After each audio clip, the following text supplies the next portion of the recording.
Hai semua, balik lagi bersama saya Cica di sini. Kali ini saya bakal ngelanjutin alur cerita 5 Daudi versi novelnya ya. Dan semoga kalian suka. Oke, tanpa banyak basa-basi yuk kita simak alur ceritanya.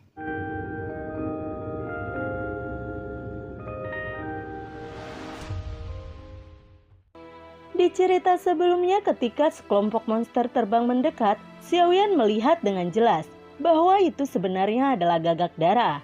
Sepotong demi sepotong dalam kelompok, gagak darah yang tak terhitung jumlahnya dengan tubuh besar, padat, dan banyak bergegas menuju Xiaoyan dan Bingxin.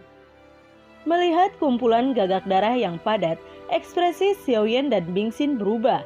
Mereka berdua belum pernah melihat monster seperti itu sebelumnya. Seluruh tubuh gagak darah itu semerah darah dan ukurannya sangatlah besar. Bentuk gagak darah adalah 3 bagian seperti gagak dan 7 bagian seperti manusia. Gagak darah dengan wajah manusia, mulut gagak, anggota tubuh manusia, perut gagak, dan sayap gagak.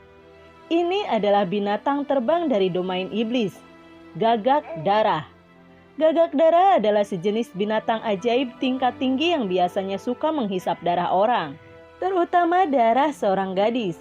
Ketika Xiaoyan dan Bingxin memasuki area ini, aura gadis di tubuh Bingxin terpancar keluar, yang menarik gagak darah ini untuk menyerang. Gagak darah terbang langsung ke arah Xiaoyan dan Bingxin. Xiaoyan membuat pukulan dengan seluruh kekuatannya, dan kekuatan yang tak terlukiskan bergegas keluar. Segera meledakkan 5 gagak darah yang bergegas lebih dulu.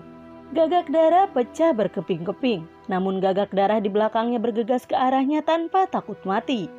Kekuatan gagak darah tidak kuat di mata Xiaoyan, tetapi ada terlalu banyak gagak darah. Dia terus meledakkan gagak darah dan gagak darah di belakangnya terus bergegas. Seolah-olah tak ada habisnya. Untuk sementara waktu, Xiaoyan kewalahan. Xiaoyan dan gagak darah bertarung sengit di ruang ini. Pertempuran ini tidak diragukan lagi lebih sulit daripada pertempuran antara dia dan Jenderal Tulang Iblis. Di satu sisi Xiaoyan memegang Bingxin di tangannya, dan dia ingin melindungi Bingxin agar tidak terluka.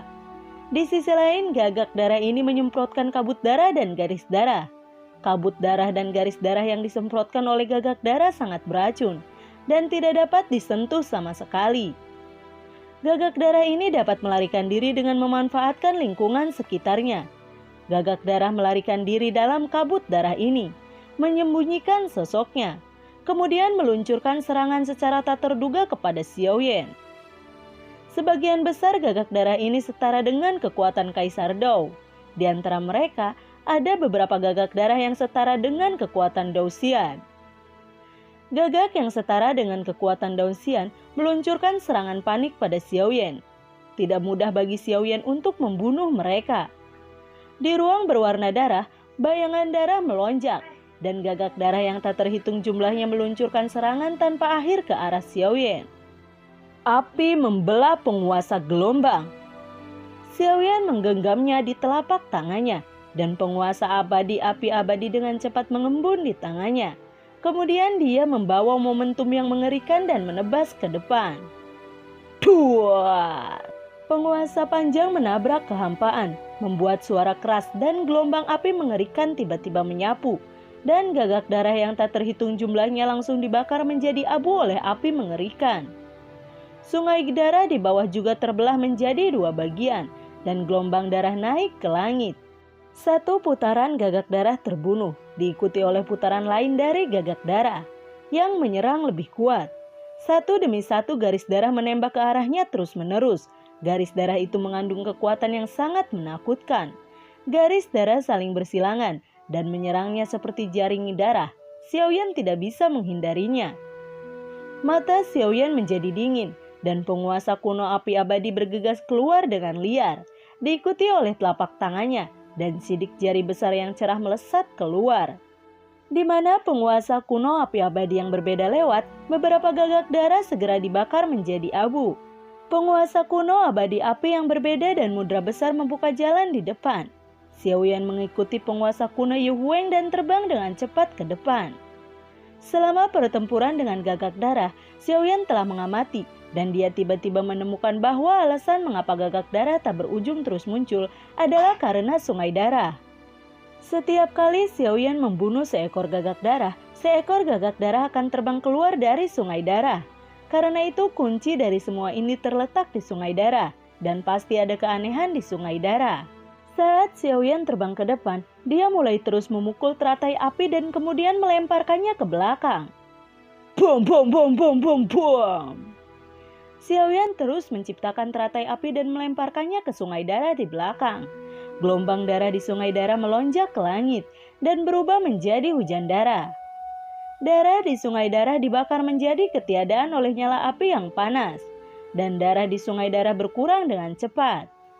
Pengurangan sungai darah membuat pasukan gagak darah mulai panik. Dan gagak darah yang tak terhitung jumlahnya bergegas menuju Xiaoyan. Mencoba menghentikan Xiaoyan melemparkan lotus api ke sungai darah. Xiaoyan langsung melemparkan teratai api dan sejumlah besar gagak darah meledak menjadi abu. Area berwarna darah ini secara bertahap digantikan oleh gelombang api yang memenuhi langit dan gelombang api yang tak berujung menyebar dengan liar di dunia ini. Gagak darah berangsur-angsur berkurang dan tiba-tiba teriakan keras terdengar di depan. Segera 3 gagak darah dengan kekuatan yang setara dengan Kaisar Abadi muncul di depan. 3 gagak darah sangat tinggi berdiri berdampingan, menghalangi bagian depan seperti dinding. Ketika mereka melihat Xiaoyan terbang, 3 gagak darah melemparkan pukulan pada saat yang sama. Dan kekuatan yang kuat keluar, secara paksa melawan penguasa kuno api yang berbeda. Duar! Dengan ledakan keras, api mengerikan menyapu langit dan 3 gagak darah menghilang. Melihat gagak darah menghilang, wajah Xiaoyan menjadi dingin. Meskipun gagak darah dapat menggunakan pelarian darah untuk menyembunyikan sosoknya, Xiaoyan dapat menemukan lokasi dari gagak darah melalui fluktuasi jiwanya. Matilah! Xiaoyan dengan cepat menemukan seekor gagak darah yang bersembunyi di kabut darah dan menyerangnya. Boom! Dengan ledakan keras, pukulan Xiaoyan mengenai tubuh besar gagak darah dengan akurat. Riak energi menakutkan menyebar dari gagak darah. Gagak darah benar-benar tidak mengerti bagaimana Xiaoyan mematahkan teknik melarikan diri darahnya. Kekuatan Xiaoyan menyebabkan tubuh gagak darah mundur ke belakang. Dan dalam sekejap, gagak darah pecah berkeping-keping, berubah menjadi kabut darah. Meskipun 2 gagak darah lainnya juga sangat terkejut, ketika Xiaoyan menembak gagak darah pertama, mereka bergegas keluar dari kabut darah. Dan ketika mereka melambaikan telapak tangan mereka, gelombang kemarahan seperti lautan kemarahan segera meraung. Bang! Gelombang udara yang diledakkan oleh 2 gagak darah menghantam tubuh Xiaoyan. Kedua gagak darah terkejut melihat bahwa tubuh Xiaoyan meledak, tetapi tidak ada darah yang terciprat. Kedua gagak darah tiba-tiba menyadari bahwa apa yang baru saja mereka pukul hanyalah bayangan dari Xiaoyan. Kedua gagak darah menunjukkan ekspresi mengejutkan. Pada saat ini, seringai tiba-tiba datang dari telinga mereka, dan mereka menoleh kemudian melihat kepalan api besar yang membesar dengan cepat. Dengan ledakan yang keras, tinju yang menyala itu menghantam langsung kedua gagak darah. Kedua gagak darah tiba-tiba terbakar. Dalam sekejap, kedua gagak darah itu terbakar menjadi abu. Setelah menghilangkan 3 gagak darah, Xiaoyan terus terbang ke depan. Setelah terbang beberapa saat, dia tiba-tiba melihat kuil iblis berwarna darah besar di depannya. Kuil iblis itu berdarah, sangat tinggi, seperti kapal raksasa, mengambang di depan sungai darah. Di puncak kuil iblis berdarah, sosok yang kuat berdiri dengan bangga. Sosok itu tampak sama dengan seseorang, tetapi sangat tinggi. Dan di belakang orang itu ada sepasang sayap raksasa seperti sayap gagak darah. Melihat Xiaoyan terbang cepat dengan bingsin di tangannya, suara seperti guntur datang dari mulut pria jangkung itu. Aku, Gorfin, telah menunggumu di sini untuk waktu yang lama. Jenderal Setan Darah. Suara keras Jenderal Gorfin mengguncang gendang telinga Xiaoyan dengan rasa sakit yang samar. Aku membunuh Jenderal Iblis Tulang sebelumnya, dan sekarang ada Jenderal Iblis Darah. Betapa banyak Jenderal Iblis yang ada di domain iblis ini. Terlebih lagi Gorfin tampaknya lebih kuat daripada Jenderal Tulang Iblis. Tidak diketahui berapa banyak monster seperti Gorfin yang akan ditemui di masa depan. Xiaoyan segera tersenyum dan berkata, "Menungguku? Bagaimana kamu tahu aku akan datang?" ucap dari Xiaoyan. Gorpin berkata dengan dingin, "Aku tahu seseorang akan datang. Karena kamu di sini, aku menunggumu." Xiaoyan lalu berkata dengan ringan, "Lalu, apa yang akan kamu lakukan?" Gorpin tertawa terbahak-bahak dan berkata, "Hahaha, ayo, jika kamu membunuhku, kamu akan bisa lewat. Kalau tidak, kalian berdua hanya akan berubah menjadi darah di sungai darah," ucap dari Gorpin. "Jika itu masalahnya, maka tidak akan ada yang perlu dikatakan," ucap dari Xiaoyan. Dia meletakkan Bingxin di tempat yang aman dan berulang kali menginstruksikan pada Bingxin untuk tidak mengambil tindakan. Meskipun Bingxin kuat, Xiaoyan tahu bahwa setiap kali Bingxin menunjukkan kekuatan yang kuat, itu akan menyebabkan kerusakan besar pada jiwanya. Hal ini sangat mungkin untuk menghalangi kebangkitan totalnya di masa depan. Jadi Xiaoyan berulang kali mengatakan kepadanya untuk tidak mengambil tindakan lagi. Bingxin mengangguk dan berkata, "Saudara Yan, aku akan melakukan apapun yang kamu inginkan. Saudara Yan, kamu harus melakukan yang terbaik." Xiaoyan dengan lembut menyentuh kepala Bingxin, lalu berbalik dan melangkah ke arah Gorpin dan berkata, "Aku siap, ayo lakukan." Gorpin berdiri di atas kuil iblis, dengan satu tangan perlahan terangkat. Cahaya berdarah keluar dari tangan menyelimuti Xiaoyan.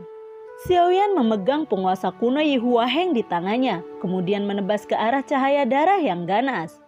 Duar! Dengan suara keras, kedua pukulan itu bertabrakan. Penguasa kuno api yang berbeda tidak hanya rusak tetapi juga dihancurkan. Xiaoyan terkejut. Jenderal Iblis Darah ini benar-benar tidak sederhana. Xiaoyan memegang penguasa kuno api yang berbeda dan bergegas maju mendekati Gorpin. Dengan gelombang penguasa besar, nyala api ditembakkan dengan ganas ke arah Gorpin. Gorpin melambaikan tangannya dan semburan cahaya besar darah lainnya terbang keluar. Bang! Nyala api meledak dan pecah, dan cahaya darah masih melesat ke depan. Tubuh Xiaoyan terguncang, wajahnya memucat untuk beberapa saat, dan seteguk darah menyembur keluar. Dia merasakan dadanya seperti dipukul keras, namun Xiaoyan tidak berhenti di situ. Dia melambaikan penguasa kuno api abadi lagi dan berteriak, "Ayo lagi!" Xiaoyan menebas ke depan lagi dengan api yang berbeda di tangannya. Duar! Suara keras memekakan telinga dan cahaya ratusan kaki berpotongan dengan cahaya darah lagi. Di langit darah bersinar dan api meluap. Kekuatan Gorpin tak terbayangkan. Xiaoyan terlempar lagi, tapi dia dengan cepat menstabilkan tubuhnya dan menyerbu ke arah Gorpin lagi. Kekuatan Jenderal Gorpin benar-benar membangkitkan darah Xiaoyan. Yan Xuan meledak. Saat mendekati Jenderal Gorpin, Xiaoyan memegang tangan kanannya dengan sia-sia dan kemudian nyala api yang tak terhitung jumlahnya meledak, bergema di sekitar Jenderal Gorpin. Pada saat gelombang api di sekitarnya meledak, Gorpin sedikit gemetar dan segera berubah menjadi cahaya berdarah dan menghilang ke udara. Pelarian darah. Melihat bahwa Gorpin juga menggunakan pelarian darah, Xiaoyan hanya bisa mencibir. Dengan kekuatan jiwanya yang sangat kuat, Xiaoyan mencoba menemukan lokasi Gorpin berada. Tapi saat berikutnya, wajahnya tiba-tiba berubah. Karena dia tidak dapat menemukan napas Gorpin di ruang ini, Gorpin seolah-olah menghilang dari udara tipis, dan bahkan napasnya tersembunyi tanpa jejak. Pelarian darah, bukankah kamu satu-satunya? Xiaoyan tersenyum dan bergumam pada dirinya sendiri. Karena lokasi Jenderal Gorpin tidak dapat ditemukan, Xiaoyan hanya berdiri diam di kehampaan dan menunggu. Setelah beberapa saat, sinar darah tiba-tiba muncul dari sisi Xiaoyan, dan energi menakutkan segera melesat ke arah Xiaoyan. Serangan Gorpin bisa dikatakan mulus. Dia awalnya berpikir bahwa dia akan bisa memukulnya dengan satu pukulan. Tetapi saat dia memukul Xiaoyan, adegan yang mengejutkan terjadi tiba-tiba. Saat Gorpin hendak memukul Xiaoyan, tubuh Xiaoyan langsung berubah menjadi nyala api dan menghilang dalam kehampaan. Pelarian api! Gorpin sedikit terkejut. Dia tidak menyangka Xiaoyan akan benar-benar menggunakan teknik pelarian api. Selama pertempuran dengan Jenderal Iblis Tulang dan Jenderal Iblis Darah, Xiaoyan telah mengamati karakteristik pertempuran mereka. dan teknik melarikan diri darah telah memberi Xiaoyan inspirasi yang luar biasa. Jadi dalam waktu yang singkat, dia memahami seni api, melarikan diri.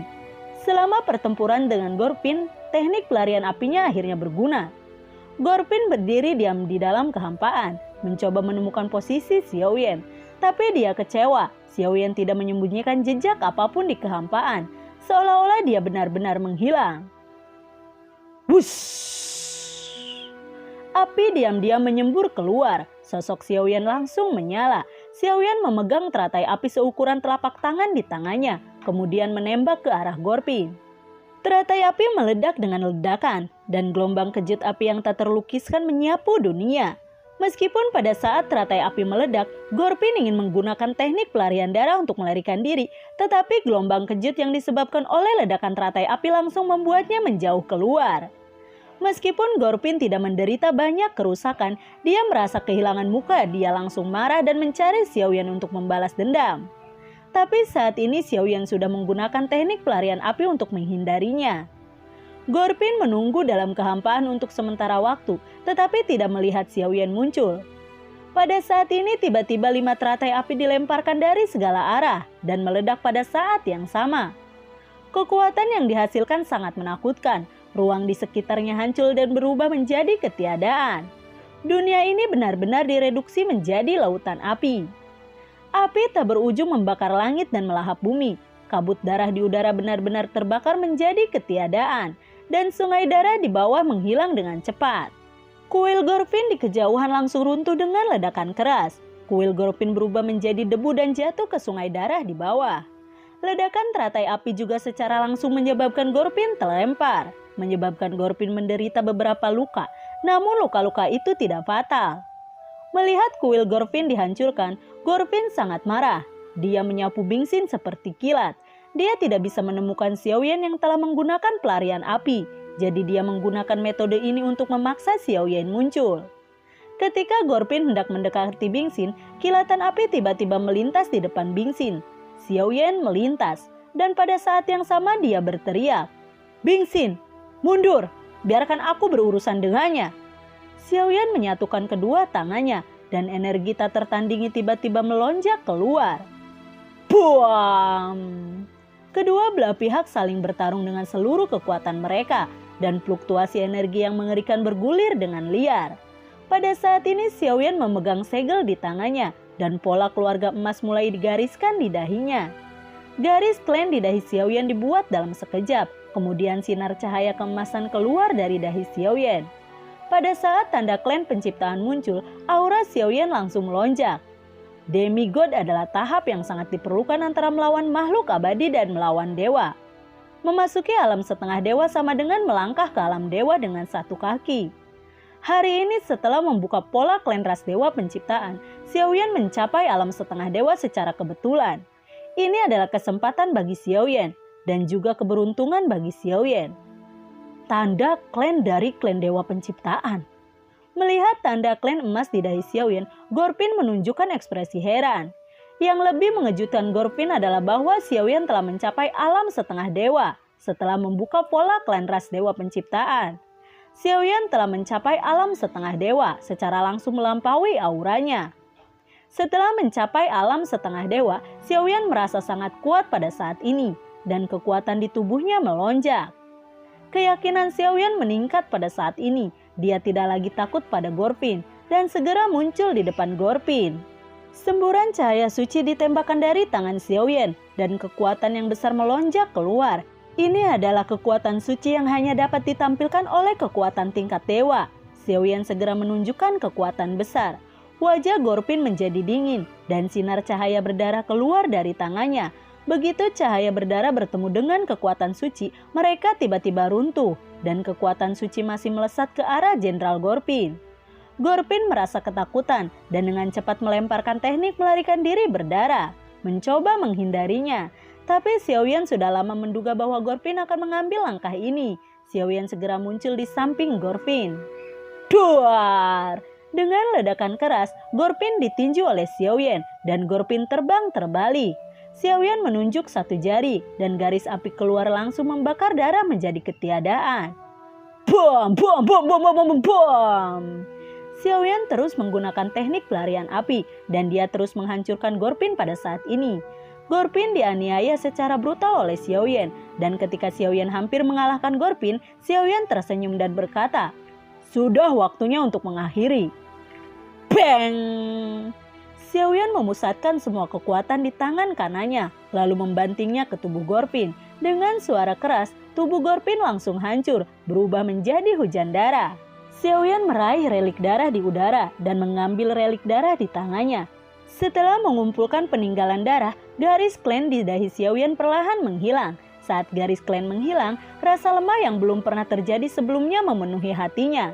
Xiaoyan segera beristirahat di ruang ini untuk waktu yang lama. Kemudian Xiaoyan dan Bingxin memulai perjalanan mereka dan terus terbang menuju front yang tidak diketahui. Setelah Xiaoyan dan Bingxin pergi, darah di sungai darah tiba-tiba menggeliat perlahan. Kemudian sesosok tinggi keluar dari sungai darah.